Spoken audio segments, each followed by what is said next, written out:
इस video class में Bihar board के कक्षा 8 के विज्ञान के अध्याय 19 के सभी प्रश्न उत्तर करने वाले हैं। तो वीडियो को पूरा देखिएगा और वीडियो अच्छा लगे तो वीडियो को लाइक करके चैनल को सब्सक्राइब कर दीजिएगा और इस क्लास का पीडीएफ टेलीग्राम पर मिल जाएगा, जिसका लिंक डिस्क्रिप्शन बॉक्स में है। तो चलिए वीडियो को शुरू करते हैं।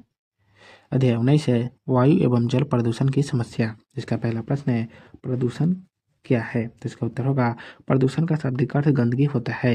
प्रारंभ में जनसंख्या सीमित थी तथा प्राकृतिक संसाधन असीमित थे, परंतु जैसे जैसे जनसंख्या में वृद्धि होती गई हम औद्योगिक विकास की ओर तेजी से बढ़ने लगे। औद्योगिक तकनीकी के आने से मानव की भौतिक आवश्यकताओं तथा सुविधाओं की मांग बढ़ी और प्राकृतिक स्रोतों का मानव द्वारा निर्ममता से शोषण किया जाने लगा और इस प्रकार प्रकृति में पारिस्थितिक असंतुलन का खतरा पैदा हो गया। यानी मानवीय क्रियाकलापों से पर्यावरणीय घटकों में अवांछित तत्वों की वृद्धि होते जा रही है, जो किसी संसाधन जैसे वायु, जल, मिट्टी इत्यादि के मुख्य वांछित तत्वों के अनुपात को असंतुलन कर देता है, जिसे प्रदूषण कहा जाता है। ऑक्सीजन मानव जीवन के लिए प्रकृति की एक महत्वपूर्ण उपहार है, परंतु आधुनिक यांत्रिकी युग में कल कारखानों की चिमनियों से निकलने वाले गैस, स्वचालित वाहनों में पेट्रोल एवं डीजल के दहन तथा मनुष्य के अन्य क्रियाकलापों के कारण वायु में धूलकण, धुआं और अनेक प्रकार की हानिकारक गैस पर्याप्त मात्रा में उपस्थित होकर उसे गंदा कर देती है। यह वायु प्रदूषण कहलाता है। ठीक उसी प्रकार स्वच्छ जल के स्रोत में ऐसी बाहरी पदार्थ मिल जाते हैं जो इसके गुण में परिवर्तन लाकर इसे इस्तेमाल करने वाले के लिए हानिकारक बना देते हैं, तो वह जल प्रदूषण कहलाता है। इस प्रकार जब वायु, जल, मिट्टी इत्यादि में अवांछित तत्वों की वृद्धि जिसके कारण वांछित तत्वों के अनुपात में असंतुलन पैदा हो जाते हैं तो उसे प्रदूषण कहा जाता है। 2 नंबर प्रश्न है क्या स्वच्छ पारदर्शी जल सदैव पीने लायक है। इस पर टिप्पणी कीजिए। तो इसका उत्तर होगा जल में आवश्यकता से अधिक खनिज पदार्थ, लवण, कार्बनिक और अकार्बनिक पदार्थ कल कारखाने से निकले कचरे, मूल मूत्र, कूड़ा करकट इत्यादि के मिल जाने से जल के लाभदायक गुण नष्ट हो जाते हैं और वह पीने योग्य नहीं रह जाता है। ऐसे जल प्रदूषित जल कहलाता है। जल स्रोत में मल मूत्र बहाने, कचरे बहाने, पशुओं के स्नान करने, लाशें बहाने या अस्थि विसर्जन करने से जल प्रदूषण हो जाते हैं। जल एक अच्छा घोलक है जिसके कारण धात्विक पदार्थ भी इसमें मिले रहते हैं, जैसे सीसा, मरकरी, कैडमियम, आर्सेनिक इत्यादि जल को प्रदूषित कर देते हैं। इस प्रकार कुछ ऐसे प्रदूषक हैं जो जल में घुले होते हैं, फिर भी जल स्वच्छ तथा पारदर्शी दिखता है, लेकिन उस जल के पीने से अनेक बीमारियां हो जाती है। कल ऐसे सूक्ष्म जीवाणु इश्चेरिचिया कोलाई, कोलिफॉर्म मल, सेंट्रोकोकाई इत्यादि जल में घुले होते हैं जो दिखते हैं नहीं हैं तथा जल स्वच्छ पारदर्शी दिखता है, परंतु ये पीने लायक नहीं होते हैं।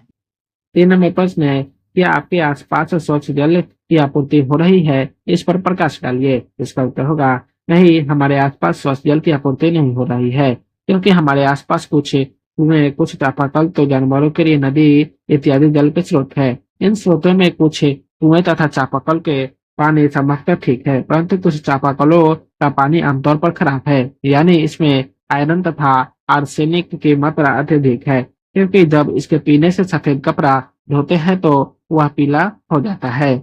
उस पानी को बाल्टी या लोटा या किसी बर्तन में रखने पर बर्तन पीला हो जाता है। इतना ही नहीं, इस पानी को लगातार सेवन करने से दांत तथा जीभ काला पड़ने लगता है। ये चापाकलों में कुछ सरकार द्वारा लगाया है, कुछ लोगों ने अपने लगा रखे हैं।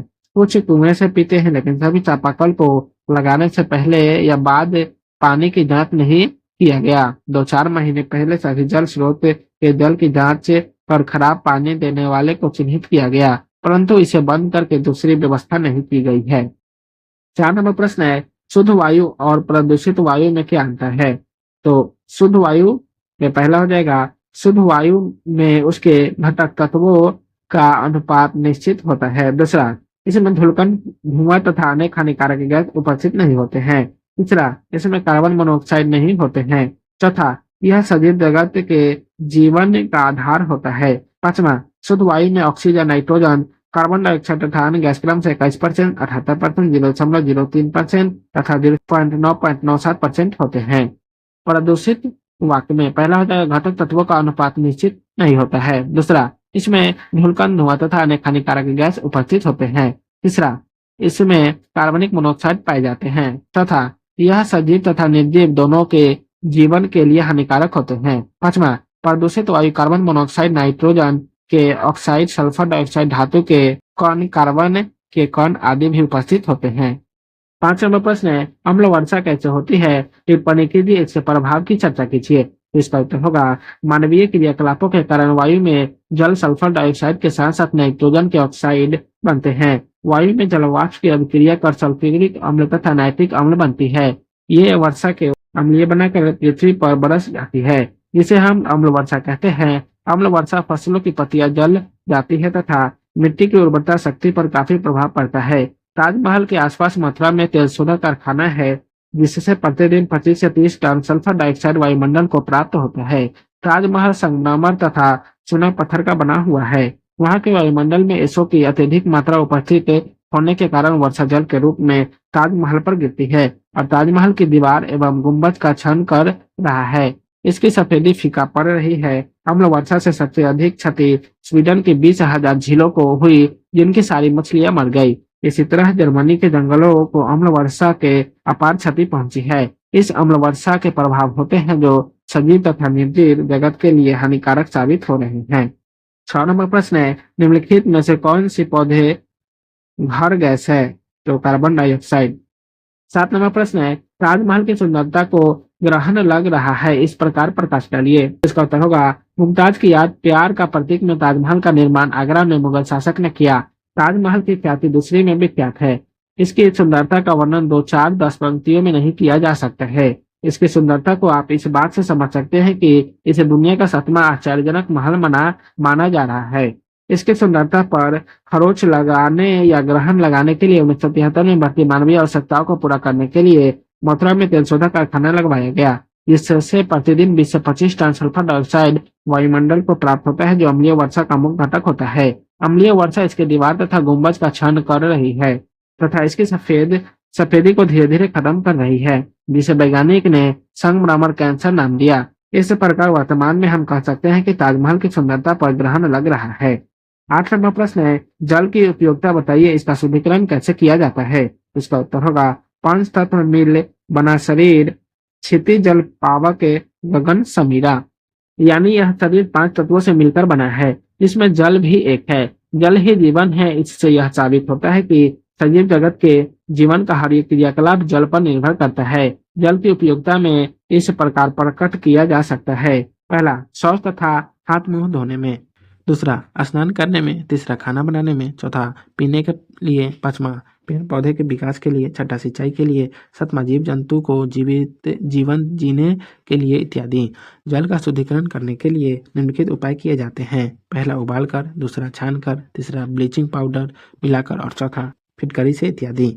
9 नंबर प्रश्न है, यदि हम प्रदूषित जल पिए तो क्या होगा? तो इसका उत्तर होगा, प्रदूषित जल पीने से पेट की बीमारियां जैसे हैजा, पेचिश आदि होती है। जल एक अच्छा घोलक होता है। प्रदूषित जल में कई प्रकार के धात्विक पदार्थ जैसे सीसा, मरकरी, कैडमियम, आर्सेनिक उपस्थित होते हैं। जल में उपस्थित सीसा तथा मरकरी एंजाइम से अभिक्रिया कर एंजाइम की कार्य क्षमता को कम करते हैं, जिससे कई बीमारियां होती है। सीसा तंत्रिका तंत्र, कैडमियम से इटाई रोग उत्पन्न होता है। मरकरी से मिनीमाटा रोग होता है। इस प्रकार प्रदूषित जल पीने से अनेकों बीमारियां प्रत्यक्ष या परोक्ष रूप से हो सकते हैं। 10 नंबर प्रश्न है, सही कथन पर टी तथा गलत कथन पर एफ लगाइए। तो पहला है, संसार की 25% जनसंख्या को निरापद पेयजल नहीं मिला इसलिए सही होगा। दूसरा, गर्म जल भी एक प्रदूषक होता है नहीं, इसलिए गलत होगा। तीसरा, जुलाई माह में प्रतिवर्ष वन महोत्सव मनाया जाता है इसलिए सही होगा। चौथा, अम्लीय वर्षा खेतों में मिट्टी को प्रभावित करता है, हाँ करता है, इसलिए सही होगा। 11 नंबर प्रश्न है, वायु प्रदूषण रोकने का उपाय बताइए। तो इसका उत्तर होगा, वायु प्रदूषण को रोकने का उपाय निम्न है। पहला, वाहनों को अच्छी हालात में रखने से। दूसरा, ईंधन रहित वाहन चलाने से। तीसरा, घरों में धुआं रहित चूल्हा प्रयोग करने से। चौथा, सौर ऊर्जा के प्रयोग से। पाँचवा, पवन ऊर्जा के प्रयोग से। छठा, ज्वारीय ऊर्जा के प्रयोग से। सातवां, इंजन में ऐसी व्यवस्था ताकि ईंधन का पूर्णतः दहन हो सके। आठवां, गाड़ियों में उत्प्रेरक परिवर्तन लगाने से। नौवां, अधिक से अधिक पेड़ पौधे लगाकर इत्यादि। 12 नंबर प्रश्न है, रेखा चित्र द्वारा पौधे घर प्रभाव को दर्शाइए। तो इसका चित्र बगल में बनाया गया है।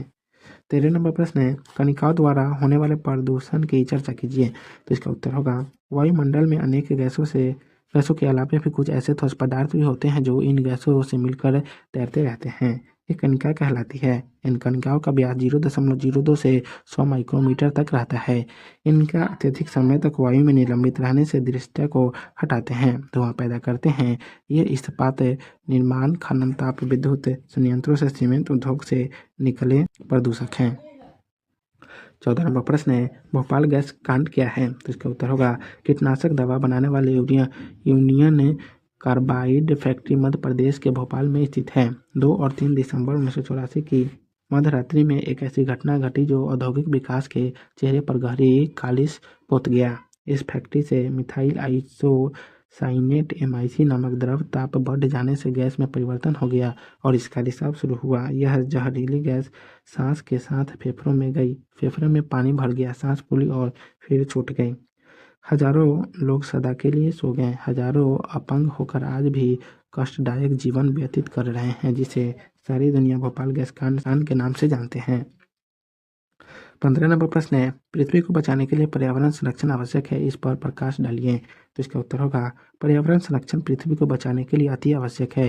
प्रारंभ में जनसंख्या सीमित थी तथा प्राकृतिक संसाधन असीमित थे, परंतु जैसे जैसे जनसंख्या में वृद्धि होती गई, हम औद्योगिक विकास की ओर तेजी से बढ़ने लगे। औद्योगिक तकनीकी के आने से मानव की भौतिक आवश्यकताओं तथा सुविधाओं की मांग बढ़ी और प्राकृतिक स्रोतों का मानव द्वारा निर्ममता से शोषण किया जाने लगा।